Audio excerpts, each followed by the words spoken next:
Holidays are a time for celebration, and if you're like me, indulgence. Most of us have a tendency to overdo it all the way from Thanksgiving through New Year's, but should we be more restrictive? Should we feel bad? Should we just go for it? Dr. Josh is here to answer these questions for us. Okay, is this a real problem people are having? Yes, it is. Otherwise, I wouldn't be talking about it. Right. But here's the interesting thing, actually. The average weight gain between Thanksgiving and New Year's is only 1 to 2 pounds. Now, that's average. Okay. There's a lot of range around that.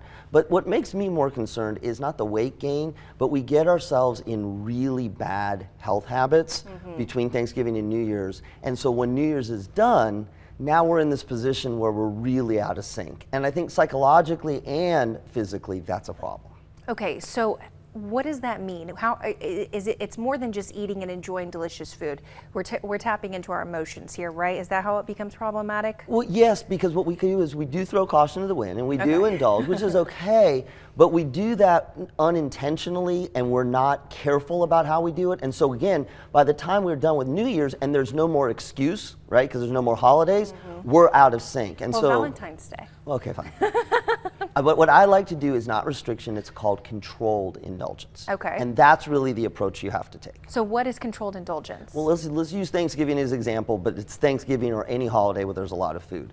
The first thing that you have to do is when the day comes, whatever the meal is, do not restrict all your eating on that day. A lot of people say, I'm going to wait and wait and not eat anything, because now you're coming in starving. That's not, eat a regular meal, do your regular exercise, come into the meal and come into the festivity so you're not starving, if you will. Second thing is take small portions for your first round, but not to restrict yourself, but you know you're going to take second portions. That's really important. Yes. And so that way you don't feel guilty about the second portions, which a lot of people do. Third thing, look for relatively healthy items. Now, I'm not telling you you have to eat carrot sticks and celery only, but you know, if there's carrot sticks and celery, grab some.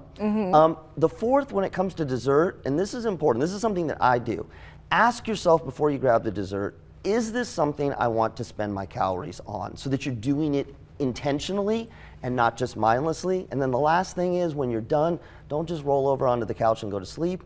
Get a little bit of a walk in, not so much physiologically, but behaviorally. Now you've taken yourself through an indulgence, you can do it again, and if you stay that way, by the time the holidays are over, you're gonna be able to get back on track. And you know, it's so hard too, because it takes, 28 days to break a habit. And you know, you have that much time between Thanksgiving and Christmas and New Year. So you're in this routine of just, it's okay, it's the holidays, you have that excuse, so changing your mindset. I want you to just have some guardrails. Okay. And that's why it's controlled indulgence, but not restriction. Enjoy yourself, have some guardrails. Who has carrot sticks at Thanksgiving? Nobody. Okay.